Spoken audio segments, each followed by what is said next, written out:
Hey, what is up you guys, Zero here. Welcome back to yet another Lorcana video. Today we have for you finally some set 7 gameplay. Obviously the set is not out yet, but we've known about the cards for a little over a week now at this point. So this is going to be some proxy gameplay. Me and some of my friends are, we obviously can't wait. We really want to try out some of these cards, so we went ahead and printed some proxies and wanted to get some games out for you guys. But I've had a lot of questions about set 7 Blurple. Of course, a lot of you are wondering where is the deck going to be and how it's going to shake out. So without further ado, let me just jump in with what I have so far for the deck. Just note that this is obviously a first iteration. The first iteration, I just wanted to test out a lot of the new cards that I thought might work. Definitely not going to be the best Blurple deck that I will will come up with. It's gonna take some fine-tuning for sure, but I definitely wanted to take some of these new cards out for a spin. And I am over 60 cards. I know a lot of you are purists, you want to keep it to 60, but I think at least during the testing phase where you're trying out a lot of new cards, I think it's okay to go over it, just because I want to see a lot of these cards in action, see if it works out, and later on I can trim it down to the 60, or maybe I won't. Maybe I'll keep it up here and be a little bit of a rebel. But anyway, enough of that. I just want to go over the list a little bit before we jump into the gameplay. Not much changed. I'm just definitely trying to make room for some of these new additions. Most notably, of course, everyone has been talking about this Belle, this 3-drop Belle, the Apprentice Inventor. Her ability is on your turn, you can banish a chosen item to play this for free. So if you have a popsicle, this card is just a better Cinderella, because she can still sing 3-cost songs. She is a 3/3 though, so way stronger and has more staying power than Cinderella. You do need to have a 1-drop item to get the same use out of her though, which means she's a little less consistently hit.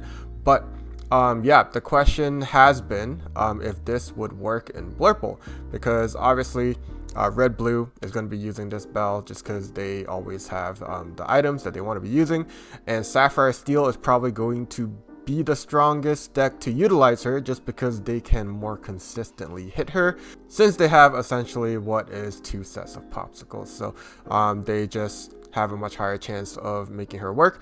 And Steel has some nice 3-cost songs that they can use with her, so definitely they're probably the deck that can best utilize her. I want to try her out in Blurple though, because we have some use out of her too. We have Friends on the Other Side, so she can sing a song on the next turn. It's obviously not as crazy as the Steel songs, but it is something.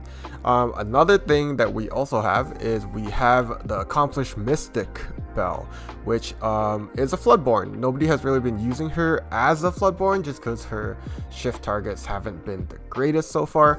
But this Belle is a great target to shift onto if you do get her on the early turns, especially if she gets some trading done, or if one of your other characters were doing some trading. Then you can start moving some damage counters earlier, and you get this big presence on the board early. So yeah, definitely one of the things that I wanted to try, and that is the reason I have her here. Another card I wanted to try is this Blurple Anna. We did get several Blurple cards in this set, since we are running into dual inks. There's the Sven, there's the Elsa, and the Merlin. But I think of all of them, this is going to be the most meta viable. She's actually pretty good. When you play her, she does freeze a character much like Big Elsa does, but they have to already be exerted for this to occur. So she does help into some of the aggro matchups where she can slow them down, or if you want to keep a character exerted that may give you trouble in the following turns, like a Hiram or something is a good target to keep exerted. She also has support, which is really nice. It shores up some of your trades that one of your earlier characters may be doing, or even if you drop Elsa on 5, the 5th spirit, she's going to have rush, so you can buff her up to 4. And my thought there was, since Elsa is going to hit for 4, she can take out Genie on her own. She can do stuff like that. I took the Genies out just in initial testing. I will say after the initial testings. I kind of miss him a little bit, so he's probably going back in at least as a 1 or 2 of. But yeah, I thought I could get away with it with this kind of combo and stuff like that, but I do miss it in certain other matchups. But yeah, the only other card I really wanted to test here is the Donald Duck, the Flustered Sorcerer. This has potential. So it's a 7 cost uninkable, 5/6 lures for 3, and he has the really fun ability where your opponent needs 25 lore now to win the game. So it just kind of shifts his goalpost a little bit later. Definitely an interesting ability that I wanted to play around with. I just have him as a 1 of right now, and I thought the idea could be like if I was close to victory, I can play this card, and if they can't remove it, then I could win the next turn if you know, the 3 lore was what I needed to get across the finish line or what have you. I will say so far he hasn't done too much. He's definitely stalled a turn or 2 every once in a while for me, but that usually hasn't gotten me the win yet. But maybe I'll say the potential is there. Even if his ability doesn't come into play, he's a pretty big body that lures for a lot, so if they can't remove him, it's still going to, you know, at least get you some lore there. So definitely interesting there. And I think every other card is very similar to my old Blurple list. The only other addition I have is Great Stone Dragon. I just thought, you know, with the Belle being added, having another item doesn't hurt. Also, the Stone Dragon was already kind of a good card anyway, that you could, you know, get free ink, so you didn't have to ink an extra card every turn. I thought it was good to add in. Another card that actually is on my radar but not on my list is the new song, All Is Found. I think this card also has really good potential. It does ramp you pretty cheaply, and the only reason I'm not testing it in this list is I forgot to print a proxy. So definitely a card I want to look more into. But yeah, this is what I have going on.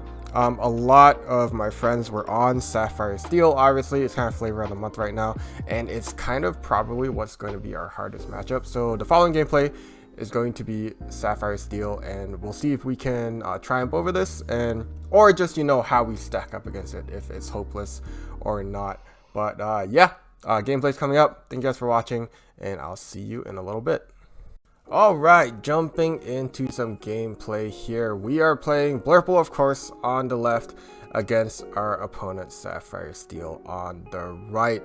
And unfortunately, we are on the draw, and even more unfortunately, they find the turn 1 Belle. So we're going to get a lot of good practice in here right now. Can we overcome this? But yeah, on our first turn, I go ahead and play the Popsicle. I did have the followers in hand, but I just decided to play a Popsicle just in case, I don't know, I get hit by a Storm Rage on or something.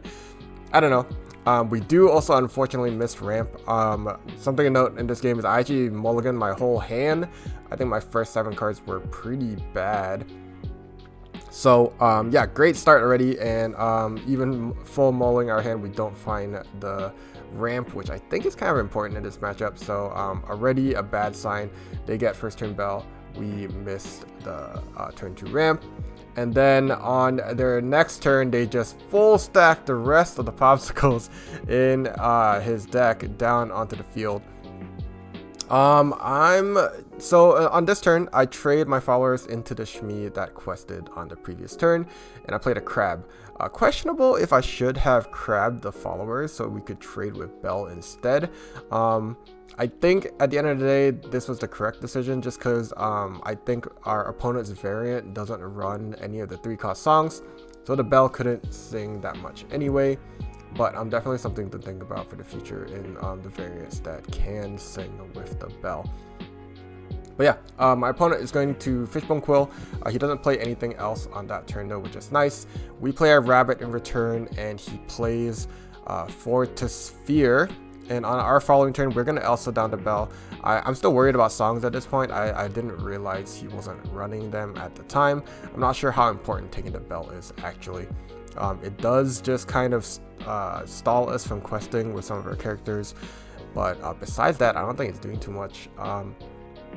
Here is where I kind of realized I messed up because I actually haven't played against this variant of Sapphire Steel in so very long that once this aerial comes down, I'm like, oh yeah, this is actually the tough matchup for Blurple because we can't really do anything to this aerial.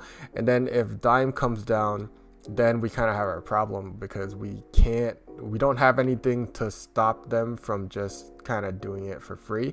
And I think my opponent is, well, he's obviously a very good player and he realizes this, so he's not really in a rush. Since we're only at 3 lore, we are gonna lose this race probably, is his thought. So he just plays the dime on 7, kind of hoping that we don't have an answer. But yeah, I've realized that at this point that we have to race, so I'm just gonna full quest, play the goat, and bounce it back. But it's not gonna be very feasible to chase this aerial and dime setup. Like, so for instance, on this turn, dime is gonna hit the aerial, and then Cogsworth is gonna hit the field. And then on our turn, if we don't have anything to win the game at this moment or remove the dime, we kind of just lose, because yeah, aerial and dime together is gonna give them 10 lore.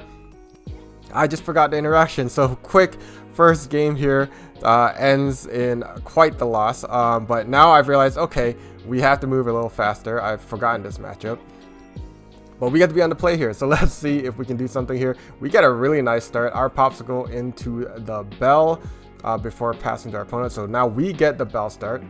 Our opponent is also going to popsicle, and he also unfortunately has a Belle, so again with this Belle start.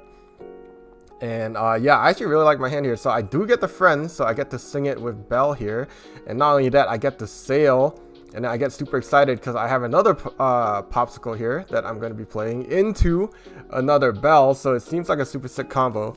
I think I was a little excited, but I'm not sure if I should have followed through with this combo actually, because I'm actually kind of riddled with uninkables in my hand here, and this second Belle doesn't do very much for me, I don't think. Funnily enough though, my opponent has the exact same combo, so this is just like a Belle Finanza where everyone is just playing Belle and items, and then throwing the items into discard to play more Belles.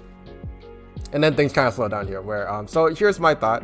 I played the crab, I played the followers because I feel the need to start accelerating the lore gain before he starts to hit some of his higher inks. And I thought, you know, followers is probably pretty safe. Unfortunately though, our opponent is playing Twin Fire, which totally catches us by surprise here. We do lose the followers, and I kind of really needed the draw there. And then the Belles get traded, and now I'm just down to a crab. But we're both kind of bricked up. We keep just passing turn to each other because we just have so many uninkables. I'm just trying to show you right now. My hand is 2 Hades and a Donald, and whatever I'm drawing is either going to go in ink or going into play. And my opponent is kind of in a similar situation because, yeah, he had just Maurice's workshop on his last turn. And on this turn, he only plays a popsicle, gets that extra draw. But it is still a little alarming because he is starting to gain some draw here. And I am only loring for 2. And I see like kind of a mistake I've already kind of made, because originally I inked my shift Belle a while ago because I wanted the tempo play with the crab and the followers, and I thought I could get away with it. I really should have just shifted the Belle there instead. I don't know why I didn't do that, but I just keep thinking I want like to move some damage counters with her, and if not, it's not worth it. But if I had done that, she would still be on the board now probably, and questing for 2 every turn instead of this 1 questing crab that I have. Yeah, that definitely a mistake on my part. But now that I'm up to 7 ink, I can play the Hades into the Hiram that my opponent just played. It doesn't feel very good to use the Hades on the Hiram, but I really just need tempo. I really just need the quest.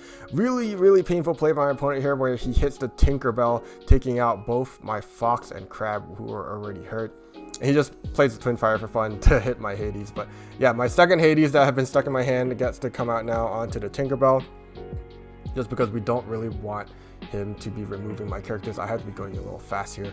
But yeah, here's another maybe questionable play. My opponent plays Tamatoa, gets back his 2 items, and starts drawing like crazy. And I'm actually worried about the dime here. I'm worried that the Tamatoa is going to free play the dime at least, which I feel like hurts. But still, I don't think I should do what I'm about to do right now, where I try to remove this Tamatoa at any for any cost possible. I really should have just maybe just ignored it, but I do go for the Elsa play here to trade with it, just because I was worried about the free dime. But yeah, if the free dime comes down, it hurts, but at least I kept questing there. I think I should have just kept going for the quest. I'm not too sure. This isn't really a great position for me. It could be a great position, I think, if I had shifted the Belle. But I even mentioned to my opponent here, if you have grab your sword, it's pretty much over for me, I'm pretty sure. And he does have it, and just wipes my board. I'm down to just 1 Hades now. And of course, on top of that, the aerial also comes down, and that Maurice's workshop did a lot of work when I couldn't do anything about it there. I go for the quest. I play the Donald to threaten lethal in case he doesn't have an answer, but he does have the let it go as well to remove the Donald off the field. I had a little glimmer of hope, but now it's kind of over, where lucky dime comes down for this aerial as well. I'm gonna have to find a way to win in the next turn, next 2 turns, or else yeah, it's a little bit over. I just find a lot of draw with my next couple draws, and then it just ends in a magic broom, unfortunately. I got the quest up to 17 here, and just kind of hope for victory. Yeah, you can kind of see here, if I did shift the Belle, obviously this game would have went a lot better. I think we're still learning here that, you know, just because you have Popsicle and Belle doesn't mean you should Popsicle and Belle. But yeah, my opponent's gonna go up to 11 here, and unfortunately I just have a magic broom on board, so that is just not gonna cut it. Oh, he takes it out of Twin Fire anyway. But yeah, thank you guys for watching. I think this does show that Blurple kind of has legs to stand on. Obviously I didn't play it to the you know, I didn't play it most optimally there. There's some kinks that we are gonna have to work with, but it's there. I think that we did get some really good cards. I think, hot take, I think we even utilize Belle better than Red Blue does. Probably not better than Bluesteel does, but better than Red Blue. So I think there is some legs to stand on there. We're gonna have to see.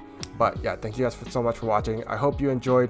Set 7 looks fun to me. I know a lot of people are doom posting, a lot of people are worried, but I think we have legs to stand on. So here's to hoping for Blurple. I'm gonna keep working on it for you guys, and I will report back my findings. But yeah, thank you guys for watching. I'll see you guys in the next video, and I'll catch you later. Ciao.